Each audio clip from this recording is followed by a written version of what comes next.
হোসেন নবীজির औलाद সালাম জানাই মোরা তোমায় সালাম জানাই মোরা তোমায় জানি না কেমন করে ছিলেন নবী সোনার মদিনায় জানি না কেমন করে ছিলেন নবী সোনার মদিনায় যে সময় এ জিদের দল তোমার গলায় তলোয়ার চালায় হে হোসেন মোহাম্মদ বলেন হে হোসেন নবীজির औलाद সালাম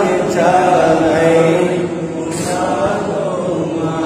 সালাম জানাই মোরা তোমায় যে গলায় চুমুকেতে আল্লাহর গাবি নবী মুস্তাফায় যে গলায় চুমুকেতে আল্লাহর গাবি নবী মুস্তাফায় কিভাবে সেই গলাতে এ জিদের দল তলোয়ার চালায় হোসেন নবীজির औलाद সালাম জানাই মোরা তোমায় সালাম জানাই মোরা তোমায় যে মাতাই আতি বলি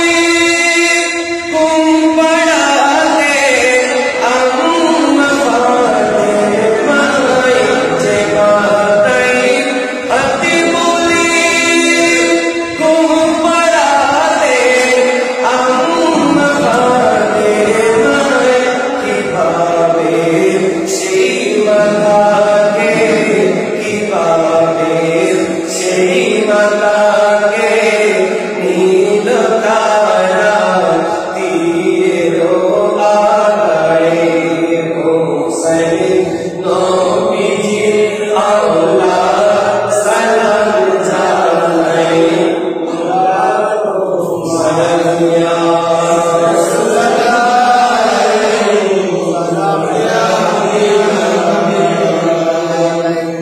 সম্মানিত মুসলিম আরজ করেছিলাম আসলে কারবালার শব্দটা শুনলে আমরা যারা ইমানদার যারা আহলে বাইতকে আমরা মহব্বত করি আলে রাসূলকে যারা ভালোবাসি তাদের অন্তর থেকে পানি বের হয় ঠিক কিনা আসলে ইমাম হুসাইন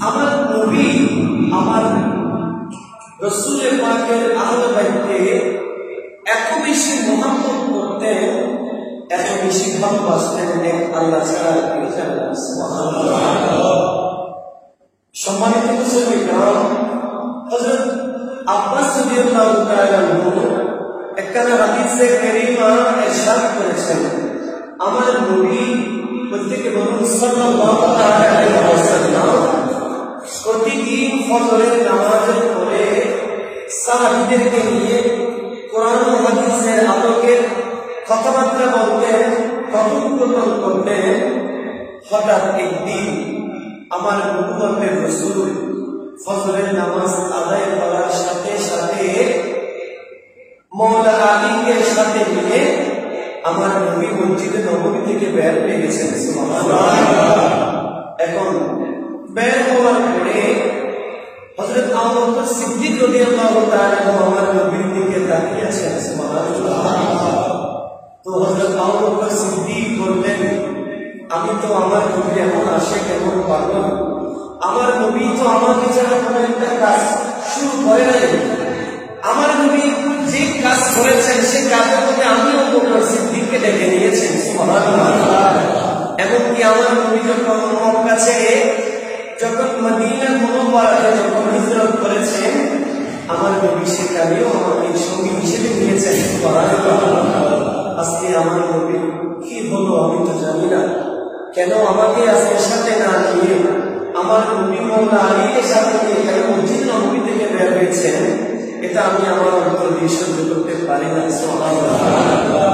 সাথে সাথে হযরত আবু বকর বললেন, না, আজকে যদি আমার জানতো যদি বের হয়ে যায়, আমি আমার নবীর সাথে সাথে যাবো। সুবহানাল্লাহ। এখন সম্মানিত মুসল্লিরা, আমার নবী যখন হযরত মওলা আলীকে নিয়ে যখন বের হয়ে গেছে, হযরত আবু বকর সিদ্দিক এবং অন্যান্য সাহাবীদেরকে নিয়ে হযরত আবু বকর সিদ্দিক বের হয়ে গেছে। সুবহানাল্লাহ। এখন যেতে যেতে দেখতেছেন কোন দিক দিয়ে যাচ্ছেন সেটা হযরত আবু বকর সিদ্দিক অবলোকন করতেছেন। এখন এক পর্যায়ে দেখতেছেন আমার নবী মওলা আলীর ঘরের মধ্যে তশরিফ এনেছেন। সুবহানাল্লাহ। মওলা আলীকে আমার নবী দরজার সামনে দারোয়ান হিসেবে দাঁড় করে রেখে দিয়েছেন। আমার নবী ঘরের ভিতরে প্রবেশ করলেন। এরপর হযরত আবু বকর সিদ্দিক গিয়ে সেই ঘরের পাশে খলিত হয়ে গেলেন। মওলা আলীকে বললেন, হুজুর, আমার নবী পাক ঘরের ভিতরে তশরিফ এনেছেন, একটু আমাকে অনুমতি দেন, আমি একটু প্রবেশ করি। সুবহানাল্লাহ। আজকে আমার নবী, আমার রাসূলের পাক আমাকে না বলে কেন চলে এসেছেন সেটা আমি জানি না, আমার আল্লাহই ভালো জানে। সুবহানাল্লাহ। এখন হযরত মওলা আলী বলতেছেন, হুজুর, আমার নবী কেন আপনাকে বলে নাই, আপনি কি জানেন আজকে আমার ঘরের মধ্যে আলী বকর এবং হুসাইন দুনিয়ার মধ্যে আগমন করেছেন। সুবহানাল্লাহ। সেই জন্য আমার নবী ঘরের ভিতরে প্রবেশ করেছেন। হযরত আবু বকর সিদ্দিক বললেন, হুজুর, আপনি আমাকে একটু অনুমতি দেন, আমি একটু আলী বকর এবং হুসাইনকে দেখে আসি। সুবহানাল্লাহ। যেদিন আমার নবীর পবিত্র সন্তান ইমাম হুসাইন পৃথিবীর জমিনের মধ্যে আগমন করেছেন, সেদিন আমার আল্লাহ 70,000 ফেরেশতা পৃথিবীতে নামিয়ে দিয়েছেন। সুবহানাল্লাহ। তো একটা জিনিস বুঝে দরকার আমাদের, যেদিন ইমাম হুসাইন পৃথিবীর জমিনে এসেছেন সেদিন 70,000 ফেরেশতা আল্লাহ পৃথিবীর জমিনের মধ্যে নাযিল করেছেন। আর আমার নবুয়তের রাসূল যেদিন এসেছেন সেদিন কতগুলো ফেরেশতা আল্লাহ পৃথিবীতে নাযিল করেছেন সেটা আল্লাহই ভালো জানে। সুবহানাল্লাহ।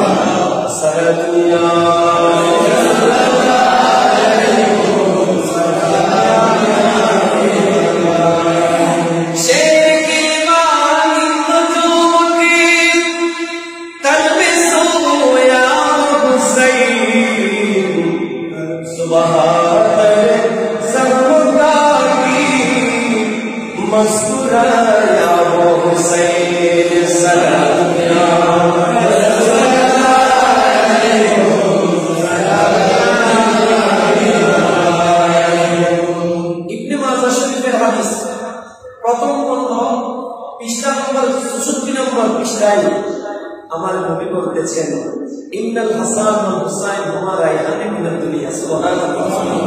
নিশ্চয় আমার হাসান এবং হুসাইন হলো দুনিয়ার দুটি ফুল। সুবহানাল্লাহ। আমার নবী বললেন, আমার হাসান এবং হুসাইনকে তোমাদের মতো মনে করিও না, তোমাদের মতো মনে করিও না, ওরা হলো দুনিয়ার দুটি ফুল।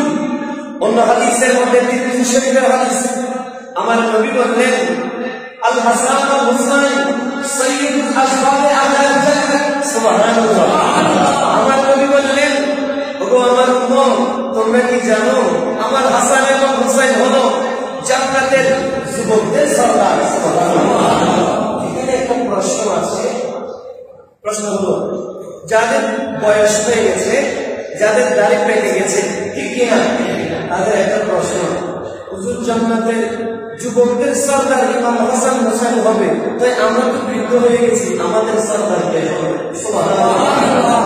ভাই আমার নবী বললেন, ও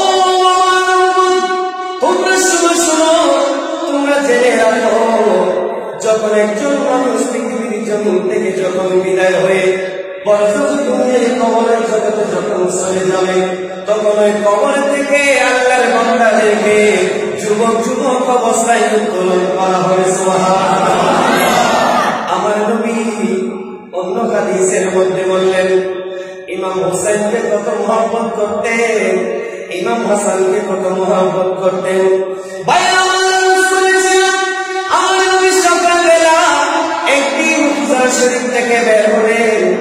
বের হওয়ার পরে আমার নবী বের হয়ে ইমাম হাসানকে ডাকলেন, ও আমার হাসান, তুমি আমার চাদরের ভিতর ঢুকো। সুবহানাল্লাহ। ও ইমাম হুসাইন, তুমি আমার চাদরের ভিতর ঢুকো। ও মওলা আলী, তুমি আমার চাদরে ঢুকো। ও আমার চাদরে ঢুকো। সুবহানাল্লাহ। এরপরে চারজনকে আমার নবী চাদরের ভিতরে প্রবেশ করলেন। আমার নবীর স্ত্রী আমাদের আম্মা জান একজন এভাবে চাদর ধরে টান দিলেন, ইয়া রাসূলুল্লাহ, আপনি আপনার কাপড়ের ভিতর যাদেরকে প্রবেশ করাইলেন তাদের ভিতর আমাকে একটু প্রবেশ করালেন। সুবহানাল্লাহ।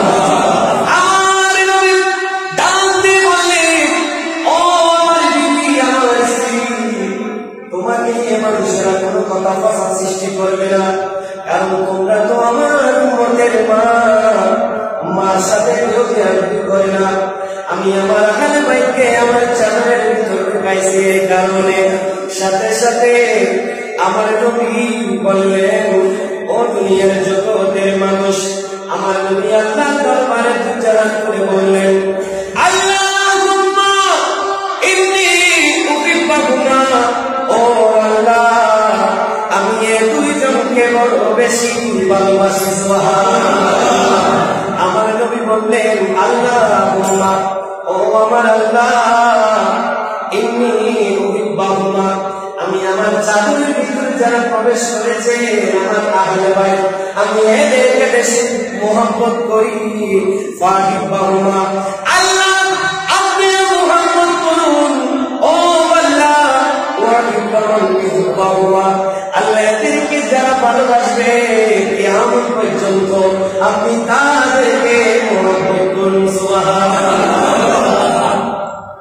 আচ্ছা, আমার নবী যে আমার রাসূল পাকের আহলে বাইতকে ভালোবাসেন, এটা কি আমরা জানি না? কথা বলে আমরা জানি না? তো আবার আল্লাহকে বলার কি দরকার ছিল? আল্লাহুম্মা ইন্নী উহিব্বুকা, আমার নবী বলেছেন আমি আমার আহলে বাইতকে ভালোবাসি। এটা আমার উম্মতের সামনে আমি উপস্থাপন করেছি যেন আমার উম্মতেরা যেন আমার আহলে বাইতকে ভালোবাসে এবং সাবধান হয়ে যায়। সুবহানাল্লাহ।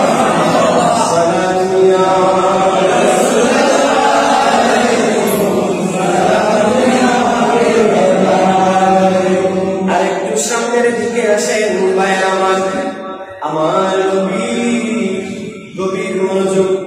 আমার নবী একদিন নামাজের মধ্যে নবীর মধ্যে আছে। আমার নবী নামাজের মধ্যে দাঁড়িয়েছে। আমার নবী যখন নামাজ থেকে সিজদার মধ্যে গেলেন, সুবহানাল্লাহ, আমার নবী যখন নামাজের মধ্যে সিজদায় যখন পড়ে গেলেন, হঠাৎ করে ইমাম হুসাইন দৌড়ে এসে আমার নবীর গর্দান মুবারকের মধ্যে ঝুলে গেলেন। সুবহানাল্লাহ। মনে করেন আমি কমিটি করতেছি, আমার গলার উপরে যদি কেউ উঠে আপনার মনে করবে তো আপনার কাঁধের উপরে এটা কি হবে, বলবে না? কিন্তু দেখেন কত সম্মান আমার নবীর সামনে গ্রামে আমার নবীর গর্দান মুবারকের উপর ইমাম হুসাইন বসে গেলেন। সুবহানাল্লাহ। আমার নবী যখন ইমাম হুসাইন আমার নবীর গর্দান মুবারকের উপর বসে গেলেন, গভীর মনোযোগ। এখন আমার নবী একবার সুবহান রাব্বিয়াল আলা বললেন। সুবহানাল্লাহ। এখানে একটা মাসালা ইস্তেমবাদ হয়, নামাজের মধ্যে কয়বার সুবহান রাব্বিয়াল আলা বলা দরকার? একবার বলে যথেষ্ট, একবার বলাটা হলো ফরজ, একবার বলা কি? তিনবার বলা হলো সুন্নাত, তিনবার বলা কি? অনেক মুসল্লিরা বলে হুজুর সিজদার মধ্যে এত দ্রুত বা উঠতে চাই কেন, এত দেরি করে থাকে কেন? এটা তো আপনাদের বিষয় নয়, ঠিক কিনা? কারণ আমার নবী বলেছেন নামাজের মধ্যে সিজদাতে কি একবার সুবহান রাব্বিয়াল আলা বলা হলো ফরজ, কি তিনবার বলা হলো সুন্নাত, সাতবার পাঁচবার বলা সুন্নাত। ভাই আমার আদেশ করেছিলাম আমার নবী তিনবার সুবহান রাব্বিয়াল আলা বললেন, পাঁচবার বললেন, সাতবার বললেন, 9 বার বললেন, 11 বার বললেন। এই যাওয়ার প্রথম হলো আমার আল্লাহ বললেন, ও জিবরাইল তুমি যাও না আমার নবীর কাছে, আমার নবীকে গিয়ে বলে দাও আমার নবী যদি সিজদা থেকে উঠে যায় তাহলে আমার হুসাইন কষ্ট পাবে, আর আমার হুসাইন যদি কষ্ট পায় আমি আল্লাহ কষ্ট পাবো। কেমন ভালোবাসা দেখেন। এরপরে ভাইয়ের আমার নবী 82 বার সুবহান রাব্বিয়াল আলা নামাজ বলেছেন এক সিজদায়, সুবহানাল্লাহ। আমার নবী 82 বার সুবহান রাব্বিয়াল আলা বলেছেন, 82 বারে ফরজের দায়িত্ব পালন করেছেন আমার নবী, সুবহানাল্লাহ। এখানে আরেকটি মাসালা জানা দরকার, আমার নবী 82 বার সুবহান রাব্বিয়াল আলা বলেছেন। ইমাম হুসাইন কারবালার প্রান্তরের মধ্যে গিয়েছেন 82 জন নিয়ে, সুবহানাল্লাহ। এখানে অনেক মতভেদ পেয়েছে, 72 জন আছে, 82 জন আছে, 91 জন আছে, তবে সবচেয়ে বেশি উল্লেখযোগ্য সেটা হলো 82 জন। এরপরে কেমন মোহাম্মদ আমার নবী করতেন ইমাম হুসাইনকে একটু দেখেন। ভাইয়ের আমার আরজ করেছিলাম আমার নবী একদিন সকালবেলা এক লাখ মুবারকের মধ্যে নিলেন আমার নবীর সন্তান ইব্রাহিমকে, সুবহানাল্লাহ। আমার নবীর একজন সন্তানের নাম ছিল ইব্রাহিম। কি ছিল? ইব্রাহিম ছিল। আমার নবী অন্য নাম মুবারকের মধ্যে ইমাম হুসাইনকে নিলেন, সুবহানাল্লাহ। এরপর আমার নবী এই ছোট মাসুম বাচ্চাদেরকে বুকে নিয়ে দিয়ে কত মহব্বত করতেছেন। এমন সময় আল্লাহ জিবরাইলকে পাঠিয়ে দিয়েছেন, আমার আল্লাহ আমাকে পাঠিয়েছেন আপনার কাছে, আপনার এই মুহাব্বত করা থেকে বলে আমার আল্লাহর বড় ইচ্ছা হয় এখান থেকে যে কোনো একজনকে আমার আল্লাহ নিয়ে যাবে। আমার নবীকে বললেন, ইয়া রাসূলুল্লাহ কাকে নিয়ে যাবে তার নির্বাচন করার দায়িত্ব আপনার। আল্লাহ নির্দেশ দিয়েছে যে কোনো একজনকে নিয়ে যাবে, কিন্তু আমার নবী বললেন আমার ইব্রাহিমকে যদি নিয়ে যায় তাহলে আমি কষ্ট পাবো, আর যদি ইমাম হুসাইনকে নিয়ে যায় তাহলে মা ফাতেমা কষ্ট পাবে, সে আমি কষ্ট পাবে, আল্লাহ কষ্ট পাবে, আমি নবী কষ্ট পাবো, চারজন কষ্ট পাবে। আর আমার সন্তানকে যদি নিয়ে যাই আমি একজন কষ্ট পাবো। আমি চাই না ইমাম হুসাইনকে নিয়ে যাই, আমি চাই আমার সন্তানকে আল্লাহ নিয়ে যাক, সুবহানাল্লাহ। ভাই আমার আরজ করেছিলাম কেমন ভালোবাসা দেখেন। এরপরে আমার নবী ইবনে মাজাহ শরীফের হাদিস, আমার নবী বললেন, ও দুনিয়ার জগতের মানুষ, মন আহাব্বা, যারা এই দুইজনকে বেশি মহব্বত করবে ফাকাদে আহাব্বানি, মূলত তাদেরকে মহব্বত করে নাই, আমি নবীকে তারা মহব্বত করেছে। আমার নবী এরপরে বললেন, ওমান আহাব্বাহুমা, যারা এই দুইজনের সাথে দুশমনি করবে, যারা এই দুইজনের সাথে শত্রুতামি করবে, যারা এদেরকে অপছন্দ করবে ফাকাদে আহাব্বানি, তারা এদের সাথে দুশমনি করে নাই, আমি নবীর সাথে তারা দুশমনি করেছে। নাউযুবিল্লাহ। লা ইলাহা ইল্লাল্লাহ, লা ইলাহা ইল্লাল্লাহ, লা ইলাহা ইল্লাল্লাহ, লা ইলাহা ইল্লাল্লাহ। আমরা আরজ করেছিলাম আমার নবী মিশকাত শরীফের হাদিসের মধ্যে পৃষ্ঠা নম্বর 561 নম্বর পৃষ্ঠায় আমার নবী বললেন, ক্বালা রাসূলুল্লাহ ওয়াত্তিকি বলুনা সাল্লাল্লাহু আলাইহি ওয়াসাল্লাম, হুসাইন মিন্নি, হুসাইন হলো আমার, হুসাইন হলো আমার, ওয়া আনা হুসাইন, এবং আমি নবী হলো, আমি নবী হলাম হুসাইনের, সুবহানাল্লাহ। হুসাইনকে সম্মান করা মানে আমি নবীকে সম্মান করা, হুসাইনকে ভালোবাসা মানে আমি নবীকে ভালোবাসা করা, সুবহানাল্লাহ।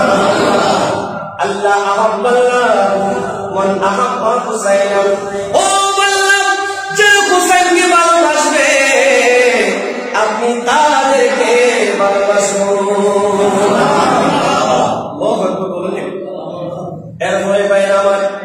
আর একটু সামনে হাদিস শরীফের মধ্যে আমার নবী বললেন, ওয়াল্লাযী নাফসি বিয়াদিহি, আমার নবী বললেন, যার হাতে আমি নবীর প্রাণ, সেই খোদার শপথ করে বলছি, লা ইয়াবগাদুনা আহলাল বাইত, যারা আহলে বাইতকে ভালোবাসবে না, যারা আহলে বাইতের সাথে দুশমনি করবে, যারা আহলে বাইতকে অপছন্দ করবে, আহাদাহু ইল্লা আদখালাল্লাহ, তাদের স্থান হলো জান্নাত। তাদের স্থান কোথায়? মুহাম্মদ বলেন কোথায়? জাহান্নামে। কারণ জান্নাতের সরদার হবে ইমাম হাসান হুসাইন। এই জন্য আমার নবী বললেন, আল হাসান ওয়াল হুসাইন সাইয়্যিদুল আশবাবে আল জান্নাত। সুবহানাল্লাহ। বাইরামা আরজ করেছিলাম, এরপরে বললেন, মন আহাব্বানি, যারা এই দুজনকে ভালোবাসবে, যারা এই দুজনকে ভালোবাসবে, ও আহাব্বা হাসানানি, তারা আমাকে ভালোবেসেছে, ও আবাহুমা, তারা তার আব্বা জানকে ভালোবেসেছে, ও উম্মাহুমা, তারা মা ফাতেমাকে ভালোবেসেছে। আমার নবী বললেন, কানা মাই ফি দারাজাতি ইয়াউমাল কিয়ামah, যারা এদেরকে ভালোবাসবে তারা কিয়ামতের ময়দানে আল্লাহর কাছে ছায়া পাবে। সুবহানাল্লাহ। ইয়াউমুল কিয়ামah, কিয়ামতের ময়দানে তারা নিরাপত্তার ছায়া পাবে। সুবহানাল্লাহ। এরপরে তিরমিজি শরীফের মধ্যে একটি বাব রয়েছে, বাবুল মুনকির। বাবুল, তিরমিজি শরীফের একটা অধ্যায় আছে, বাবুল মুনকির। এই বাবুল মুনকির অধ্যায়ের প্রথম সূচনার মধ্যে আমার নবী একটা হাদিস বর্ণনা করলেন, ক্বালা রাসূলুল্লাহি, প্রত্যেকে বলুন সাল্লাল্লাহু তাআলা আলাইহি ওয়াসাল্লাম, মান আহাব্বাহুমা, যারা এই দুজনকে মহব্বত করেছে, আহাব্বানি, তারা আমি নবীকে মহব্বত করেছে, ওয়ামান আহাব্বানি, যারা আমি নবীকে মহব্বত করেছে, আহাব্বাল্লাহ, তারা আল্লাহকে মহব্বত করেছে। সুবহানাল্লাহ। আর যারা আল্লাহকে মহব্বত করেছে, ওয়ামান আহাব্বাল্লাহ আদখালাহুল জান্নাত, আল্লাহ তাদেরকে জান্নাত দেবে। লা ইলাহা ইল্লাল্লাহ, লা ইলাহা ইল্লাল্লাহ, লা ইলাহা ইল্লাল্লাহ, লা ইলাহা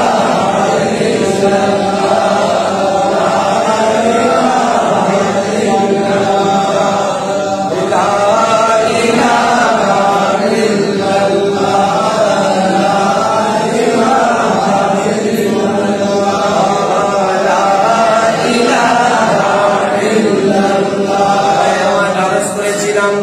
আমার নবী বললেন, ও দুনিয়ার জগতের মানুষ, ওয়ামান আবাদাহুমা, যারা এই দুজনের সাথে আমার আহলে বাইতের সাথে দুশমনি করবে, যারা আমার আহলে বাইতের সাথে দুশমনি করবে, আবাদানি, তারা আমি রাসূলের সাথে দুশমনি করেছে, ওয়ামান আবাদানি, যারা আমার নবীর সাথে দুশমনি করেছে, আবাদাল্লাহ, তারা অবশ্যই অবশ্যই আল্লাহর সাথে দুশমনি করেছে। ঠিক কি না? ওয়ামান আবাদাল্লাহ আদখালাহুন নার, যারা আল্লাহর সাথে দুশমনি করেছে তারা হলো জাহান্নামী। ঠিক কি না?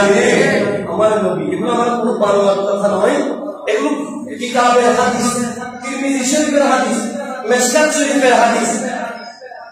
এগুলো যারা এক মিনিটের জন্য যারা বিশ্বাস করবে তাদের ঈমান থাকবে? একটু কথা বলা না থাকবে? ভাই আমার আলোচনা করেছিলাম, আল্লামা আব্দুর রহমান সফুরি, আব্দুর রহমান সফুরি বিশ্ববিখ্যাত মুহাদ্দিস। তিনি তার কিতাবের মধ্যে এই হাদিসগুলো নকল করেছেন। আমার নবী বললেন, ক্বালা রাসূলুল্লাহ, প্রত্যেকে বলুন, মান মাতা আলা হুব্বি আলি মুহাম্মদ মাতা মুমিনান। সুবহানাল্লাহ। যারা আমার নবীর আহলে বাইতকে ভালোবেসে, যারা আমার নবীর আহলে বাইতের জলসাকে মহব্বত করে, যারা আমার নবী আহলে বাইতের জলসার মধ্যে সহযোগিতা করে মৃত্যুবরণ করেছেন, মাতা মুমিনান, তারা মুমিন অবস্থায় মৃত্যুবরণ করেছে। সুবহানাল্লাহ। এরপরে আমার নবী বললেন, ওগো আমার উম্মত, আমি তোমাদেরকে ওই হাদিস কানা কেন বলেছি? আমার নবীর আহলে বাইতকে চাদরের ভিতরে নিয়ে এই কথা কেন বলেছি?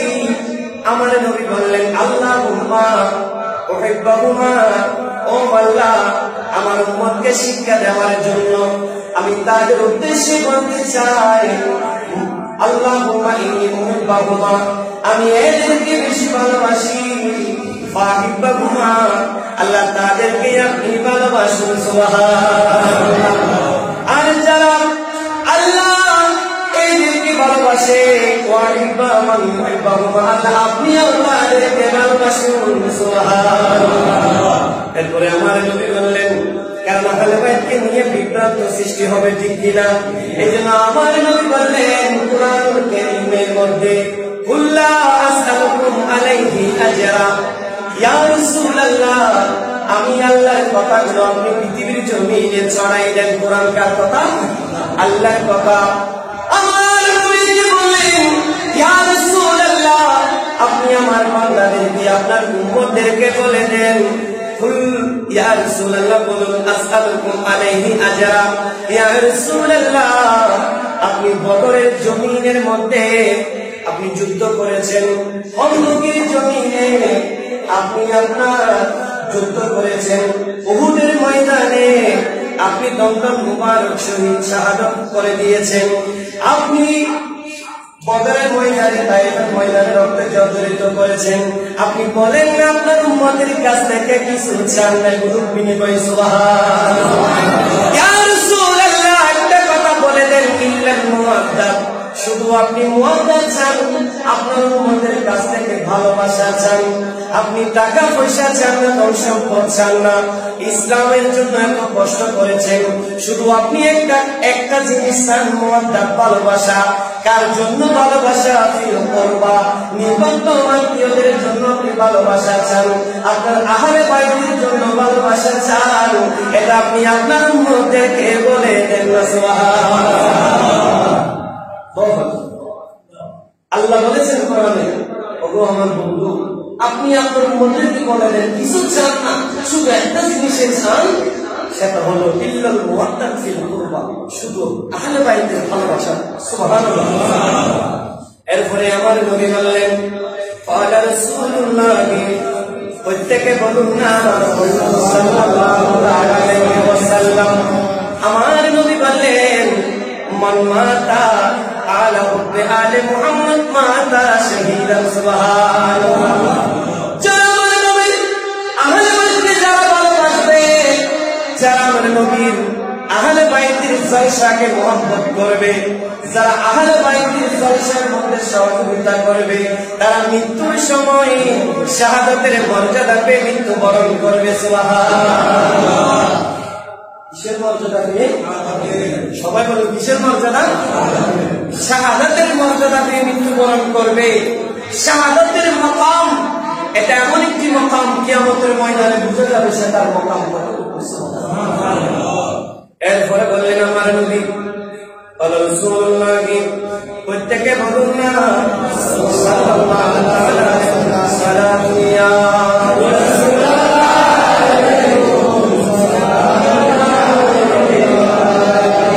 আমার নবী বললেন, মান মাতা আলা হুব্বি আলে মুহাম্মদ। আমার নবী বললেন, যারা আহলে বাইতকে মুহাব্বত করে মৃত্যুবরণ করবে, জাআলাল্লাহু লাহু কবরিহি মাজারান, তাদের কবরটা মাজার হয়ে যাবে। কোথায় মাজার? এখানে যদি কোনো মাজার থাকে সেটা তো সবাই জিয়ারত করবে, ঠিক কিনা? এমন একটা জায়গায় ওনাকে দাফন করা হয়েছে পাহাড় পর্বতে, সেখানে কোনো মানুষের কোনো গতিগম্ব নাই, সেখানে কোনো মানুষ নাই, সেখানে জিয়ারত করার জন্য কোনো মানুষ নাই। আমার নবী বললেন, লিমালাইকাতির রহমতে, আল্লাহর কতগুলো রহমত ফেরেশতা তার জন্য নির্ধারণ করে পৃথিবীতে নামাই দেবেন। তারা কিয়ামত পর্যন্ত ওই কবরের মধ্যে গিয়ে জিয়ারত করবে। আহলে বাইতকে ভালোবাসার দরকার আছে না নাই? আমরা কি মুসলমান নাকি হুসাইন মুসলমান? আমরা কি এদিকের পক্ষে নাকি হুসাইনের পক্ষে?